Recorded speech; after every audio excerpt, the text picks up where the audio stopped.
next guest has worked with some legendary comedians. Richard Pryor, Paul Mooney, Cat Williams, and so many more. And I have to tell you, yes, I was so excited when she said yes to becoming my comedy producer here at Sherri.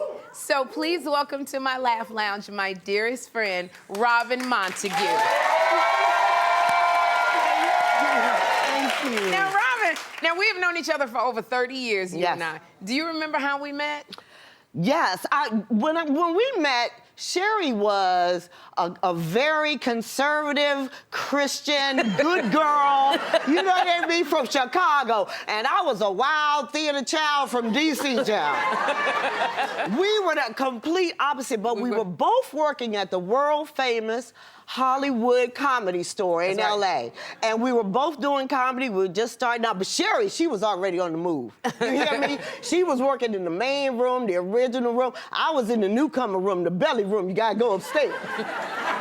Okay, but what would happen is, in between sets, we would like hang out. Remember that? Yes, we would. And we would hang out. We would go up the street and sit on these stairs, right? We did. We would sit on these stairs, and Sherri, she's so sweet and quiet and nice, you know. She'd be reading her Bible because, you know, just because we needed that strength. She'd be reading the Bible. I'd be smoking a joint, and the thing is.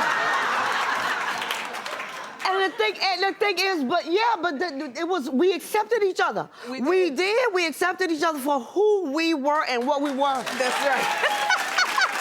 And let me tell your audience, with every puff, I said, we're gonna be friends for life. I just know we're gonna be friends forever. You know, and I did, and I fell in love with you, Robin. And we're so close. You used to babysit my son, Jeffrey. Yeah. And you say that God knew not to give you children. God is all-knowing. Hey, well, I'm gonna tell you something, because I loved babysitting Jeffrey and my niece and nephew, Lindsay and DeRay. But I tell you, I don't know a damn thing about kids. I don't understand none of it, what y'all know.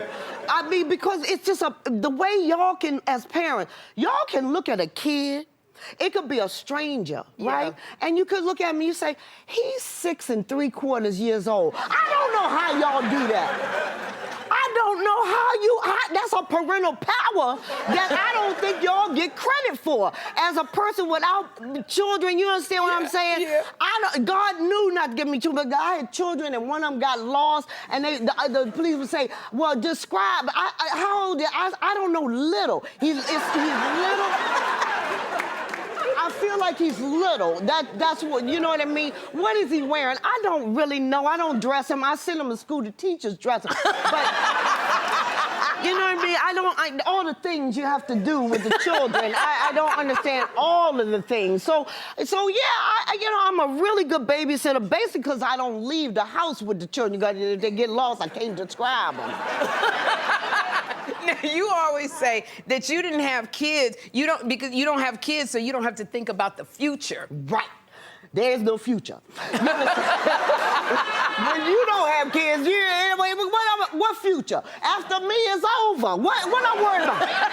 What am I worried about? You don't mean the future. And so it's bad. This is not good. I don't advocate this, but as a women without children, y'all got to look out for us. We dangerous. Yeah. We don't care about nothing. You understand what I'm saying?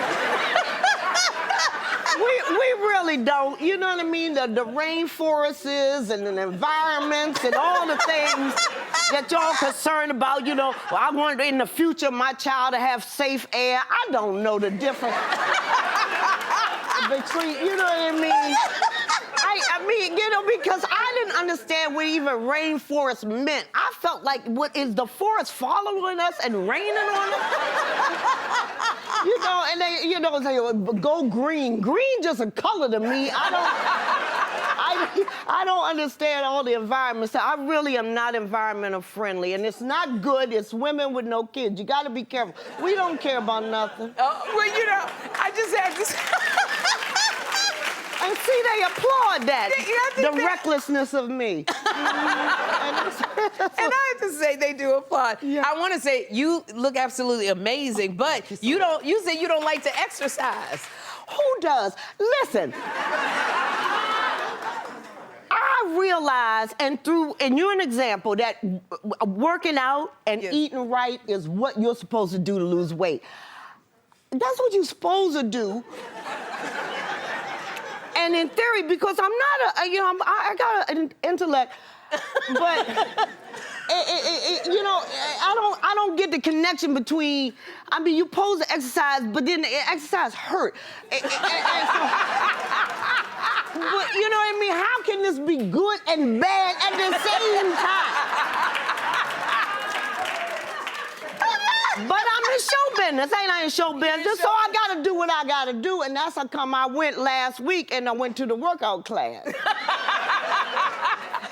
It wasn't good for anybody, but listen, I went, and aerobics teachers, I'm gonna stand up to tell the audience, and they know what I'm talking about. Them aerobics teachers will lie to you. Won't they lie? Oh, they just so happy. Yeah. Smiling and pretty. And they just lie to you. Here they go. And 6 more, and 4 more, and 2 more, and 2 more, and 2 more, and 2 more. But bitch, that was 2.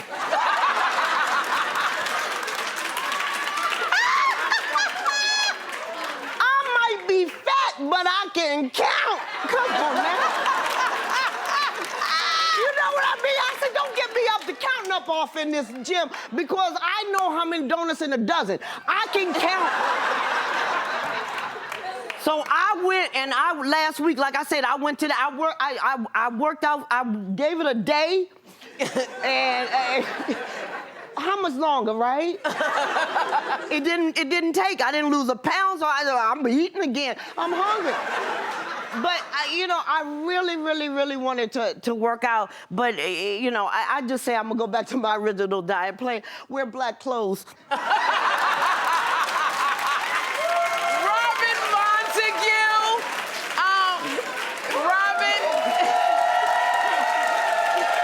Robin, thank you for being here. Do you understand why she's my comedy producer? Look, I got sciatica. I can't even sit down. You done made me laugh so hard and hurt myself. So for more info on Robin's stand-up, go to SherriShowTV.com. We're gonna have a good time.